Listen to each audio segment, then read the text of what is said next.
আমরা যে নথিগুলো সংগ্রহ করতে পেরেছি সেগুলো থেকে স্পষ্ট হয় যে অনেক নথি আগে কখনো প্রকাশিত হয়নি। এই নথিগুলোর অনেকই মোহাম্মদ ইউনুস লিখেছেন। আমরা প্রকাশ করতে পারি যে মোহাম্মদ ইউনুস গোপনে গ্রামীণ ব্যাংক থেকে $100 মিলিয়ন বেশি অর্থ নতুন সংস্থা গ্রামীণ কল্যাণে স্থানান্তর করেছিলেন। এই স্থানান্তরটি 1996 সালের ডিসেম্বর মাসে ঘটে। প্রায় $100 মিলিয়ন, যার বেশিরভাগই নরওয়ে এবং অন্যান্য আন্তর্জাতিক দাতা দেশ যেমন সুইডেন, জার্মানি এবং কানাডা থেকে এসেছিল। টাকা সরানোর পরে এটি ঋণের আকারে গ্রামীণ ব্যাংকে ফেরত দেওয়া হয়। এভাবে সে দরিদ্র জনগণের ব্যাংক কর ফাঁকি দেয়। তবে 1998 সালের ফেব্রুয়ারিতে বাংলাদেশের নরওয়েজিয়ান দূতাবাস সতর্ক সংকেত দেয়।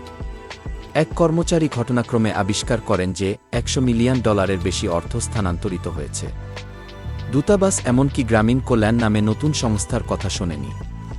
নরওয়েজিয়ান স্টেট এইড কর্পোরেশন নোওয়েড কঠোর প্রতিক্রিয়া জানায় এবং গ্রামীণ ব্যাংক থেকে অর্থ সরানোর বিষয়ে জবাবদিহিতা চায়। মোহাম্মদ ইউনুস লিখেছিলেন, ক্রমশ উচ্চ সুদের হার ধার্য করা হলে ভবিষ্যতে আরও বেশি অর্থকর হিসাবে দিতে হবে।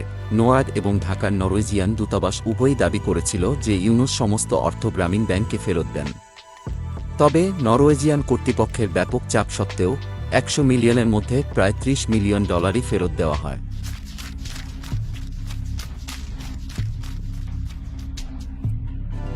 নোওয়াদের তৎকালীন পরিচালকের কাছে একটি ব্যক্তিগত চিঠিতে মোহাম্মদ ইউনুস সতর্ক করেছিলেন যে বিশ্বাসটি জনসমক্ষে এলে কী ধরনের পরিণতি হতে পারে। প্রিয় থো, আপনার সাহায্য প্রয়োজন।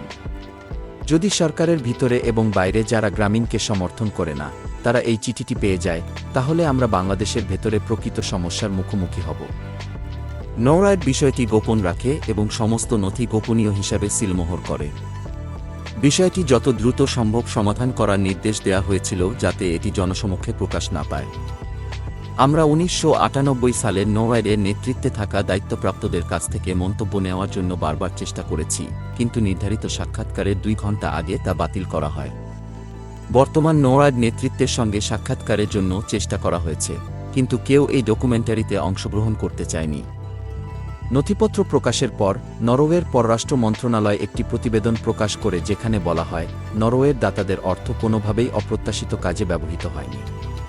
তবে $100 মিলিয়নের কমপক্ষে 1/3 গ্রামীণ ব্যাংকে ফেরত যায়নি। বাকি দাতাদের অর্থ কোথায় গেছে তা শুধু অনুমান করা যায়। নরওয়ের অফিসিয়াল প্রতিবেদনে এ বিষয়ে কোনো উল্লেখযোগ্য উত্তর দেওয়া হয়নি। কয়েক দশক ধরে মাইক্রোক্রেডিট দরিদ্র মানুষকে দারিদ্র্য থেকে উত্তোলনের কার্যকর একটি পদ্ধতি হিসাবে বিবেচিত হয়েছে এবং এই উদ্দেশ্যে পশ্চিমা বিশ্ব বিশাল পরিমাণ অর্থ দান করেছে।